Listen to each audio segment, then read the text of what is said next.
Even the world's top brands, the drivers of global growth, are feeling the pinch. Results from tech giants Samsung, Apple and Amazon disappoint, sending world stocks lower. All this ahead of US GDP later today.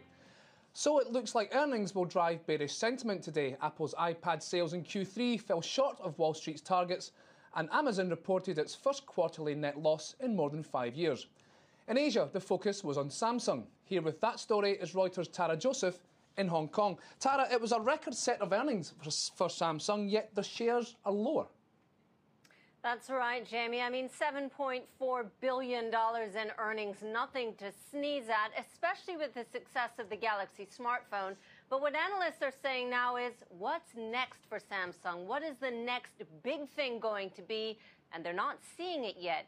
Actually, looking forward, what they're seeing is declining TV sales, pressure on the chip market, and they're also worried that Samsung just doesn't have that big product when the smartphone market is starting to look really crowded. So that's where the pressure is on the shares, and profits are expected to drop pretty dramatically in the coming year.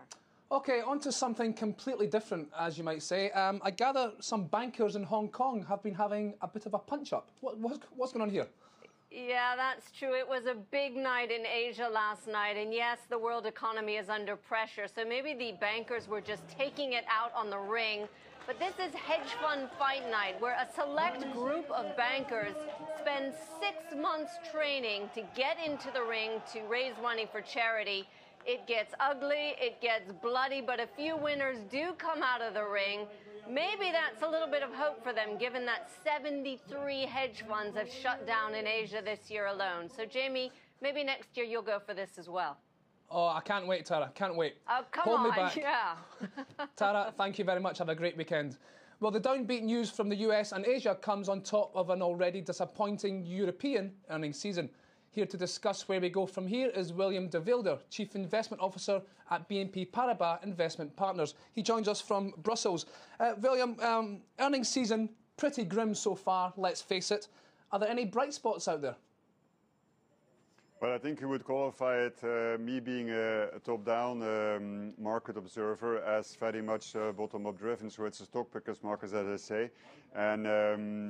And that makes life very difficult if you look at it from how you should be positioned in the equity market, being long or being short. So I do not think there's any general rule to be made. You can have positive surprises in one sector in a certain region, like tech, but then being disappointed in the same sector in other regions. It's a very difficult call. It's a very difficult call, and of course the global slowdown is affecting all sectors. It's tech, it's auto, it's retail, it's telecoms. Does this suggest that the equity rally is now over? Well, the equity rally, as we have seen it over the summer months and up until recently, was driven by, I think, two factors. One, the feeling that central bankers were ready to step in, which subsequently they have also done. Think of the ECB and think of the FOMC. The second reason was that economic data in the US were picking up, and were also picking up more significantly than the analysts were expecting, so positive surprises. That seems to be rolling over as well. So what you have now is that you have no additional oomph coming from the central bankers. You have the data seeming to weaken again if you look at the more recent evidence. And then on top of that, you have the never-ending story about what's going to happen to the cliff. So that is not an environment where people would say, let's now go for equities. OK, well, if government debt is expensive and equities may be expensive, where do you go? Where do you put your cash? Well, I would disagree on the statement that equities are expensive. If you look at it from a price earnings perspective, 12 months looking forward, they're actually okay. The only question you have, of course, is that the consensus forecast for the next coming 12 months is too optimistic, like typically is the case, by the way. So we should see some correction there. Nevertheless, it would not put us in an expensive territory in equities. The real question that we have with equities is that, one, people are very obsessed by short-term downside risk for whatever the reason could be, meaning almost like crash risk. And the second reason is that there's a high degree of skepticism on the ability of companies to deliver on the earnings. And that goes, of course, with the feeling that the world business cycle is still very much weak and actually getting softer and fragile. And that's a very uncomfortable position to win if you do not have any positive catalyst sneaking around the corner. OK, William, thank you very much. Have a great weekend as well. In other corporate news, Anglo American's chief executive Cynthia Carroll is stepping down. The company says she'll remain in her post until a successor has been found. The news comes as crippling strikes in South Africa have put extra pressure on the management team. Carroll's departure brings the number of female CEOs at FTSE 100 companies down to a mere 2. The top world news story on Reuters this morning. Voting has begun in the US presidential election.